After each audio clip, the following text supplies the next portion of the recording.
Cette vidéo a pour but d'informer tous les Gabonais, tous les organismes de défense des droits humains dans le monde, la Cour pénale internationale, le média, Human Rights Watch, Mediapart, la FID, l'Obs, Amnesty International, Droits humains dans le monde, etc. que je fais l'objet de traques sur les réseaux sociaux, en particulier sur TikTok de certains kunablistes pro-CTRI du Comité des Jeunes pour la Transition, CJT, qui viennent sous la bannière du CTRI, du gouvernement gabonais.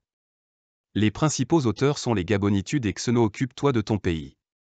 En effet, ils ont créé plusieurs groupes d'amitié sur les réseaux sociaux comme WhatsApp pour traquer des citoyens comme moi qui veulent commenter la vie politique gabonaise car la constitution gabonaise dit que chaque Gabonais a le devoir de défendre la patrie gabonaise même au péril de sa vie. Qu'est-ce qui se passerait si le Gabon était en guerre comme en Ukraine? Nous serons enrôlés de force, manu militari pour défendre la patrie gabonaise et quand nous souhaitons exprimer nos points de vue politiques en temps de paix dans le respect, nous faisons l'objet d'intimidation, de chantage, de menaces sur les réseaux sociaux. Sur TikTok alors nous rentrons dans la clandestinité, dans le maquis politique, pour exprimer nos opinions, commentaires politiques et par après nos besoins. D'expression politique se mute en guérilla politique. Dans cette guérilla politique, j'applique l'ARDE la guerre de SUNTZU qui est un court traité de stratégie militaire chinois, datant de la période des printemps et automnes. Je suis un adepte du maquis politique. Contrairement au mayalisme, l'ARDE la guerre prône qu'une fois la décision de combattre politiquement est prise, l'importance fondamentale est la ruse et la nécessaire pratique de l'espionnage.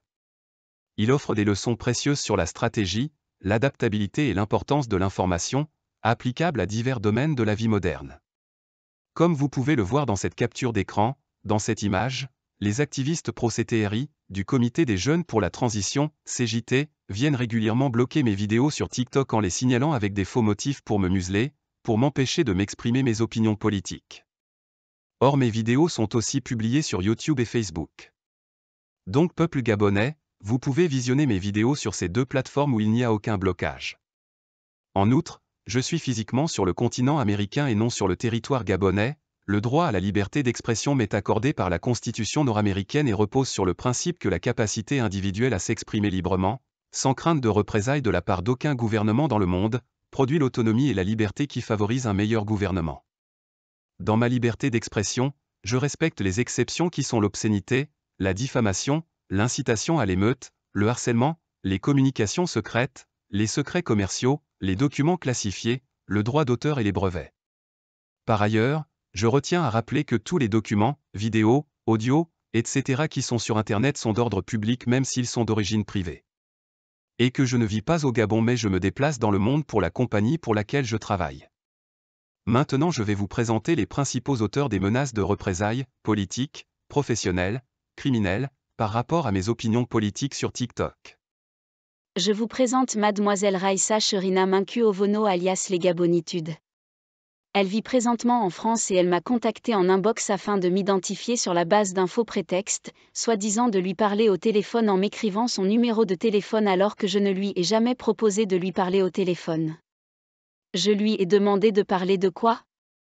Mademoiselle Raissa Sherina Minku Ovono fut incapable de justifier la raison de son insistance téléphonique dans les commentaires en inbox, elle fut incapable de m'expliquer le réel objectif de son appel téléphonique. Pour moi, c'était un appel téléphonique imprévu d'une parfaite inconnue sur TikTok que je n'ai jamais vu le visage. Je refusai de composer son numéro de téléphone qu'elle m'écrivit dans les commentaires en inbox, je compris que c'était un traquenard téléphonique orchestré par Xeno Occupe-toi de ton pays afin d'obtenir mon numéro de téléphone, pour me géolocaliser en Amérique et enregistrer ma voix. En effet ils sont de connivence, ils veulent ma perte et celle de tous les Gabonais anti-CTRI. J'ai un message pour les Gabonitudes, tu aurais mieux fait de m'envoyer tes photos à poil et une vidéo sextape de toi durant un mois, ça aurait été plus crédible pour moi, quelle bande d'amateurs et d'incompétents. Franchement, vous m'avez raté et cette vidéo servira les autres Gabonais à redoubler plus de prudence. Je vous présente maintenant Xeno Occupe-toi de ton pays le cerveau et coordinateur du CJT que je ne l'ai pas encore identifié par son nom et prénom. Il est étudiant et vit présentement en France. De temps en temps, il fait la navette entre la France et le Gabon.